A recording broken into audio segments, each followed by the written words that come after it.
तो आज की इस वीडियो में आप सभी का स्वागत है। तो आज की इस वीडियो हम क्लास 10th के मैथ का चैप्टर 1 है, उसका रियल नंबर का प्रमेय नंबर 2। ठीक है, ये दूसरा प्रमेय है। पहला प्रमेय हमने यूक्लिड विभाजन प्रमेय का पढ़ा था और ये उसका दूसरा प्रमेय है। ठीक, अंकगणित की आधारभूत प्रमेय, तो इसके बारे में हम आज जानेंगे। ठीक, तो अंकगणित की आधारभूत प्रमेय क्या है? ठीक, इसके पहले इसको लिखने से पहले एक एग्जाम्पल लेते हैं। अगर किसी संख्या का अभाज्य गुणनखंड करना है, ठीक, भाज्य संख्या का अभाज्य गुणनखंड करना है तो हम कैसे करेंगे? ठीक, तो मान लीजिए मुझे 50 का अभाज्य गुणनखंड करना है, तो कैसे करूंगा? इसको मैं ऐसे लिख सकता हूँ। ठीक, 25 525, इसका अभाज्य गुणनखंड यही होगा। हम इसको 50 को ऐसे लिख सकते हैं, तब 2 × 5 पावर 2 स्क्वायर, कोई डिफरेंस नहीं पड़ेगा। और इसी जगह हम 50 को इसी को 5 स्क्वायर इंटू 2 लिख दें तो भी इसके मान में कोई फर्क नहीं पड़ेगा। ठीक, तो यही अगर हम इसी की जगह पर इसको लिखे 5 2 की जगह पर यहाँ पर अगर हम 3 कर दें, यहाँ पर 2 5 की पावर 3 कर दें, यहाँ पर 2 कर दें, ये 50 के बराबर नहीं होगा। ठीक, ये गलत हो जाएगा। ठीक, तो अंकगणित के आधारभूत प्रमेय यही है कि किसी भाज्य संख्या का गुणनखंड अभाज्य संख्याओं के गुणनखंड की घातों के रूप में लिखा जा सकता है, परंतु ये इसके क्रम के बिना ये अद्वितीय होता है। ठीक, तो पहले यहाँ पर लिख देते हैं।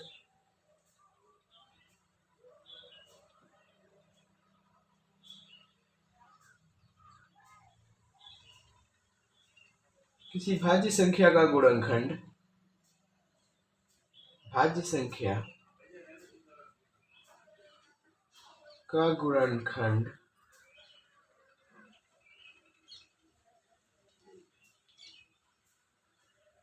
अभाज्य संख्याओं के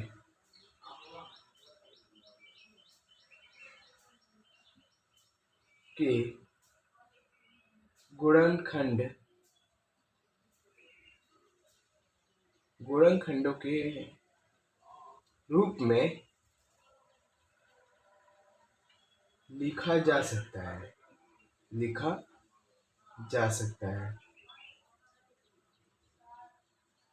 परंतु ये अपने क्रम के बिना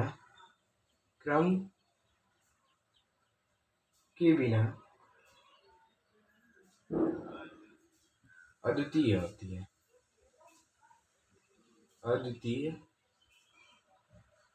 होती है। ठीक, इसका मतलब मैं समझाता हूँ। ठीक, किसी भाज्य संख्या का गुणनखंड अभाज्य संख्या के गुणनखंड के रूप में लिखा है।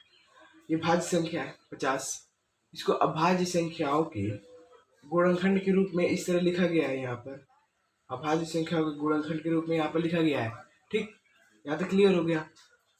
तो दूसरा कंडीशन दिया है कि परंतु ये अपने क्रम के बिना अद्वितीय होते हैं, मतलब हम इसके क्रम को इधर उधर कर सकते हैं, 5 को इधर ला सकते हैं, 2 को इधर कर सकते हैं। ठीक, ये हम कर सकते हैं जैसे मैंने यहाँ पर किया है। ठीक, एक क्रम के बिना इसके अलावा इसका कोई भी कंडीशन नहीं हो सकता है। ठीक, मतलब अगर हम इसकी संख्या को बदल दें तो ये गलत हो जाएगा। ठीक, जाहिर सी बात है, किसी संख्या को बदल देते हैं तो उसका भाग गलत हो जाएगा। ठीक, तो आई होप आपको ये क्लियर हो गया होगा कि किसी भाज्य संख्या का गुणनखंड अभाज्य संख्या के गुणनखंड के रूप में लिखा जा सकता है, परंतु ये क्रम के बिना अद्वितीय होती है। ठीक, आई होप आपको यहाँ तक क्लियर हो गया। ठीक, अब इसके बाद देखते हैं कुछ एग्जाम्पल्स। ठीक, एचसीएफ निकाल, इसके बाद सीखेंगे एचसीएफ और एलसीएम निकालना। ठीक, तो कुछ एग्जाम्पल लेते हैं, जैसे है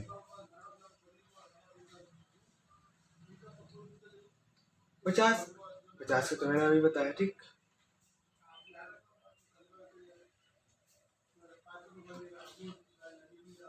26 का लेते हैं, तो ये हो जाएगा 2 13 जाए 26, और ये 13 अभाज्य संख्या है, तो इसको हम 26 को 2 × 30 लिख सकते हैं, इसको 26 को 13 × 2 लिख सकते हैं, लेकिन इसको 26 को 12 × 2 नहीं लिख सकते हैं। ठीक, ये गलत हो जाएगा और ये दो सही होगा, ये गलत। ठीक, आई होप आपको ये क्लियर हो गया होगा। ये अब इसके बाद एचसीएफ और एलसीएम में संबंध देखते हैं। क्या क्या संबंध होता है और इसे कैसे निकालते हैं, ठीक। तो वो देखते हैं, यहाँ पर हेडिंग देख लेते हैं,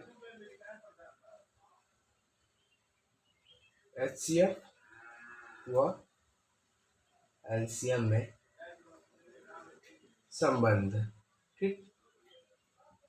तो क्या होगा, जैसे अगर यही है, दो संख्याएं कोई दी है, ठीक, 22 और 14 दो संख्याएं दी गई हैं, इसका हमें HCF निकालना है और एलसीएम भी निकालना है। तो HCF इसका निकालना है, तो हम इसको कैसे निकालेंगे, ठीक। तो HCF हम निकालने के लिए सिंपली क्या करेंगे, इस तरह करेंगे। एक तो यूक्लिड विभाजन प्रमेय का होगा ही, ये दूसरा प्रमेय है अंगणित का आधारभूत प्रमेय, तो हम लोग इसका यूज करेंगे, उसका भी यूज कर सकते हैं, लेकिन यहाँ पर बताने के लिए मैं इसका यूज कर रहा हूँ। तो हम इसको अलग अलग करेंगे, ठीक, यहाँ पर अलग अलग करेंगे। 2 7 जा 14 एंड 7 1 जा 7, इसका हो जाएगा 2 11 जा 22 एंड 11 1 जा 11। तो 22 को हो जाएगा 2 into 11, 22 इक्वल्स टू 2 into 11, और दूसरा हो जाएगा 14 का 2 into 7। तो इन दोनों में जो कॉमन होता है, जैसे यहाँ पर अगर हम देखें, यहाँ पर 7 होगा, ठीक, यहाँ पर 7 होगा, ठीक। तो अगर यहाँ पर देखें, जो कॉमन होता है वो HCF होता है, ठीक। जो संख्या कॉमन होता है, दोनों में जो कॉमन होता है उसे HCF कहते हैं, ठीक। तो इसका HCF हो जाएगा 2, ठीक, ये पता चल गया। और इसके बाद एलसीएम जो देखें, तो इसका एलसीएम कैसे निकालेंगे, अगर एलसीएम निकालना हो तो हम इसका एलसीएम कैसे निकालेंगे।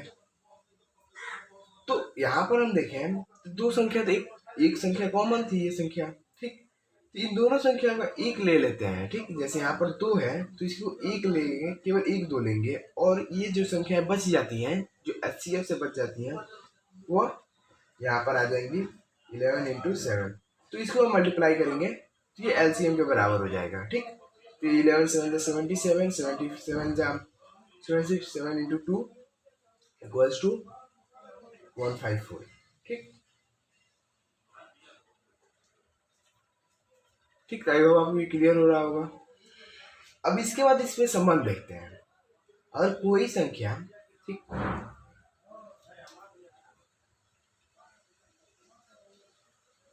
कोई दो संख्याएं दी गई हैं, जैसे ये एग्जांपल ले लेते हैं 22 और 14, ठीक।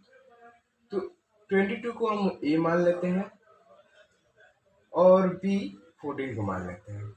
तो जब दो संख्याएं दी होती हैं तो A into B equals to LCM into HCF होता है। ये हमेशा एक दूसरे के बराबर होते हैं। अगर इन दोनों को हम गुणनफल करें, मल्टीप्लाई करें इन दोनों का, तो एलसीएम और इंटू HCF के बराबर होगा। देखते हैं कैसे, जिन केवल ये दो संख्याओं के लिए, अभी तीसरा संख्या बताऊंगा, ठीक। तो दो संख्या का मल्टीप्लाई करके देखते हैं, 22 इंटू 14, ठीक। इसको हमें यहाँ पर HCF और एलसीएम निकाल के बताया हूँ, तो 154 इंटू 2 ये हो गया। अब इन दोनों को मल्टीप्लाई करते हैं तो कितना हो जाएगा, यहाँ पर रफ कर लेते हैं, 22 इंटू 14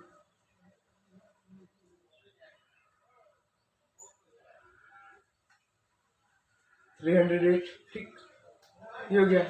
और 152 को कर लेते हैं, 5 4 2 जा 8, 5 2 जा 10, 3। तो अब यहाँ पर देख सकते हैं जैसे कि यहाँ पर एक दूसरे के इक्वल है। तो यही मैं बताना चाहता था कि अगर दो संख्याएं दी गई है, ठीक, तो उनमें से अगर एक भी मान दिया हो, अगर HCF या LCM कुछ भी दिया हो, तो हम दूसरे का मान निकाल सकते हैं, इसलिए हम इसका मान निकाल सकते हैं। अगर इसी जगह पर यह संख्या दी हुई है, ठीक, ये संख्या है, अगर इसी जगह पर हमें LCM का मान निकालना हो या फिर HCF का निकालना हो या फिर LCM का देखते हैं, ठीक। अगर इसका मान नहीं दिया है, A और B दिया है, A इक्वल्स टू 22 और B इक्वल्स टू 14 दिया है, ठीक, ये दिया है, और हमें एलसीएम निकालना है, तो ए इंटू बी करेंगे। ठीक, तो 22 into 14 equals to LCM into 2, क्योंकि एलसीएम हमें पता नहीं है, एलसीएम हमें दिया है क्वेश्चन में, तो इसको इधर लाएंगे तो 2 से डिवाइड होगा और यहाँ पर एलसीएम हो जाएगा। तो इसको 11 और 2 2 जा 4, 11 2 जा, ठीक, ये हो गया एलसीएम। तो आई होप आपको डाउट क्लियर हो रहा होगा। ठीक, अब इसके बाद देखें तो 3 संख्या बनी, ये तो 2 संख्याओं का था। ठीक, ये 2 संख्याओं का था। इसके बाद अब तीसरी संख्या का देखते हैं, इसे इरेज कर देता हूं।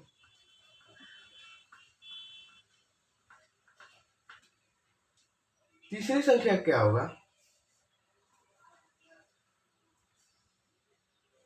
जैसे यहाँ पर कोई 3 संख्याएं दी हुई है 3, 14, 7, इसका हमें अगर एचसीएफ और एलसीएम निकालना हो, इसमें संबंध ज्ञात करना हो, तो हम कैसे करेंगे? सबका अलग अलग एलसीएम निकाल लेंगे। 3 का निकालते हैं, ठीक, इसका 3 होगा। 14 का निकालते हैं, 2 7 जा 14 एंड 7 हो जाए 7, 7 का 7 ही होगा।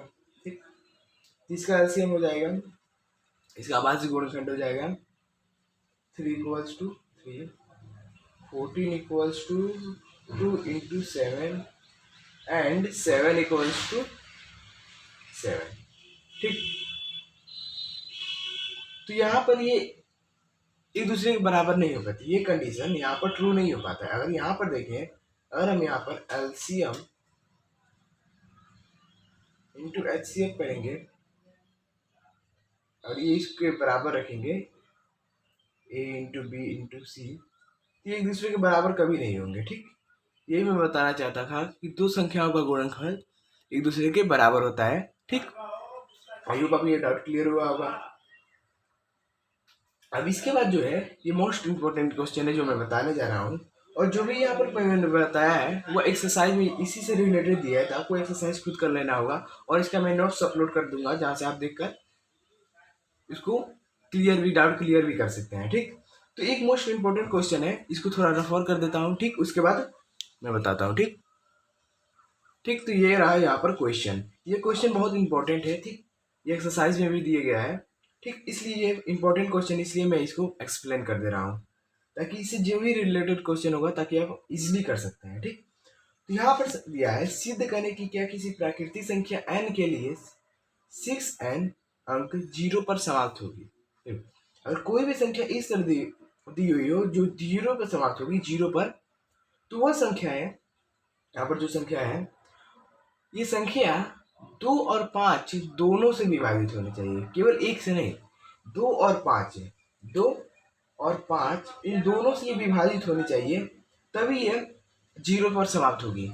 ठीक, जैसे अगर 10 100 संख्या है, जैसे यहाँ पर 100 संख्या है, ठीक, तो अगर हमें ये पता करना है कि इसका ये 0 पर समाप्त होगा या नहीं, तो इसका क्या कर लेंगे, अभाज्य गुणनखंड कर लेंगे। इसका अभाज्य गुणनखंड करने पर कितना आ जाएगा, 10 into 10 इस तरह भी हो जाएगा। ठीक, और इसका अभाज्य गुणनखंड करेंगे तो और ज़्यादा हो जाएगा, 5 into 2 एंड 5 into 2। ठीक, ये भी आ जाएगा। यहाँ पर हम देख सकते हैं यहाँ पर 5 into 2 दोनों आया है। तो यही मैं बताना चाहता था, कोई भी संख्या अगर 0 पर समाप्त होगी तो उसका अभाज्य गुणनखंड 2 और 5 दोनों होना चाहिए, केवल 2 होने जाने से नहीं हो पाएगा। ठीक, इसलिए मैं बताया था 2 और 5 दोनों होना चाहिए। ठीक, तो इस डाउट को क्लियर करते हैं और इसको लिखते हैं, कैसे लिखना है ये भी देखते हैं। ठीक, तो सिद्ध कीजिए कि किसी प्राकृतिक संख्या n के लिए 6n अंक 0 पर समाप्त होगी यानी, तो यहां पर हम लिखेंगे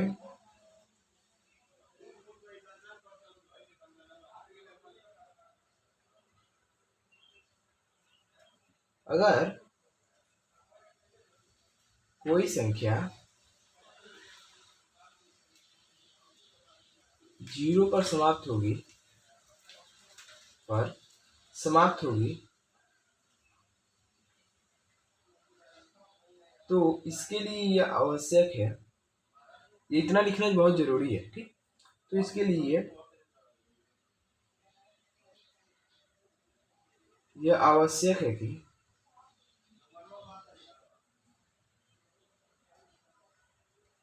कि उस संख्या का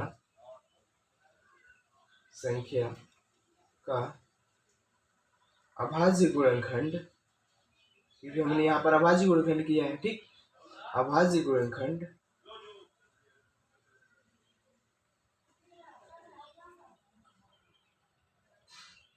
5 व 2 दोनों हो, तभी वह संख्या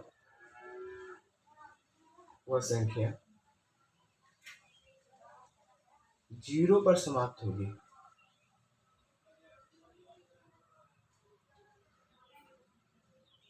ठीक। तो परंतु अब इस क्वेश्चन को देखें। ये पॉइंट हर क्वेश्चन में इस तरह का क्वेश्चन आ जाए तो ये पॉइंट जरूर लिखना है। हर क्वेश्चन में सबसे पहले इतना लिखना है। अब इसके बाद लिखेंगे यहाँ पर परंतु। अब इस क्वेश्चन को देखेंगे 6n, ठीक। परंतु 6 पावर n इक्वल्स टू, इसका भाज्य गुणनखंड लेंगे, गुणनखंड ये हो जाएगा 3 इंटू 2, ठीक।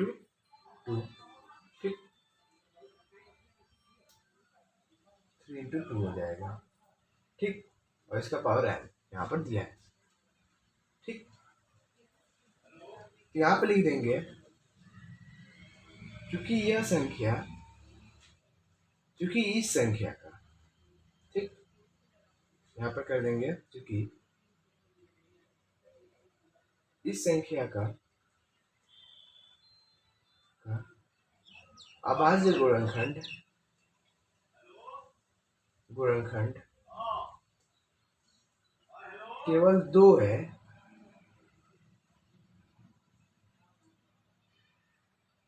इसलिए यह संख्या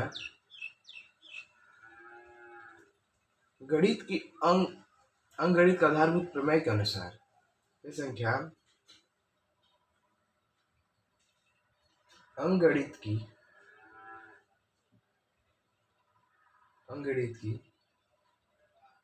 आधारभूत प्रमेय के अनुसार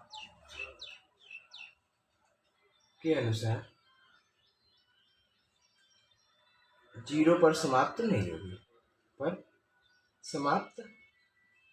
नहीं होगी, क्लियर, ठीक। ये इसका आंसर हो जाएगा, ये पूरा इसका आंसर है। लेकिन ये जो बेस यहाँ पर है, ये पॉइंट, ये जो इतना है, ये हर क्वेश्चन में लिखना जरूरी होता है और ये भी लिखना होता है, ठीक। या चाहे तो इससे रिलेटेड हम लिख सकते हैं, मतलब इससे रिलेटेड हो, लेकिन इतना लिखना जरूरी होता है, ठीक। और ये क्वेश्चन पर डिपेंड करता है। ये जो बीच का पॉइंट है, ये क्वेश्चन पर डिपेंड करता है, ठीक। तो आई होप आपको क्लियर हो रहा होगा, ठीक। अब इसके बाद जो नेक्स्ट लेक्चर होगा उसमें हम पढ़ेंगे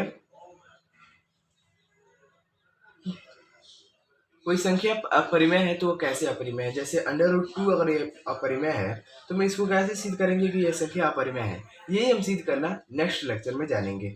तो आगे आपको ये लेक्चर अच्छा लगा हो, इसको एक बार रिवाइज कर लेते हैं। क्या सीखा? पहला सीखा कि हमने अंकगणित का आधारभूत कर रहे, किसी भाज्य संख्या का गुणनखंड अभाज्य संख्या के गुणनखंड के रूप में लिखा जा सकता है, परंतु ये क्रम के बिना अद्वितीय। और मैंने एक अभाज्य संख्या लिया, उसका भाज्य संख्या लिया, उसका अभाज्य गुणनखंड कर दिया। क्रम इधर उधर करने पर कुछ भी फर्क नहीं पड़ता है, लेकिन उसका संख्या बदलने पर मान में फर्क पड़ता है, इसलिए ये वही प्रमेय करता है, ठीक। अब इसके बाद हमने सीखा जो मैंने बताया था कि एचसीएफ और एलसीएम में क्या संबंध होता है। एचसीएफ और एलसीएम का सूत्र होता है जो मैंने बताया था, यहाँ पर एक हाईलाइट कर देता हूँ, दो संख्याओं का गुणनफल, ठीक। दो संख्याओं का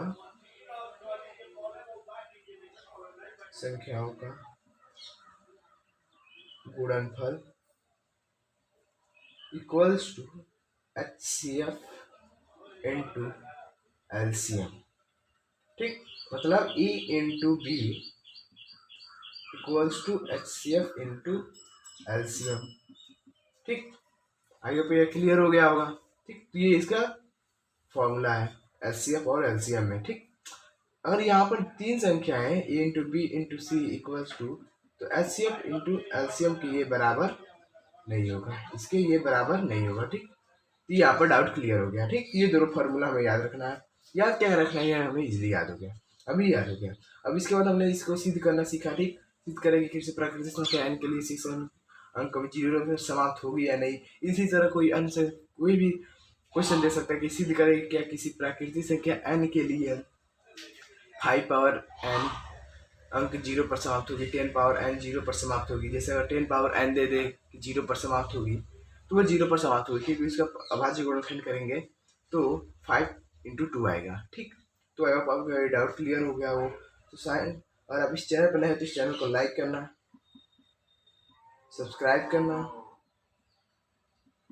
और शेयर करना मत भूलिएगा। So thanks for watching this video.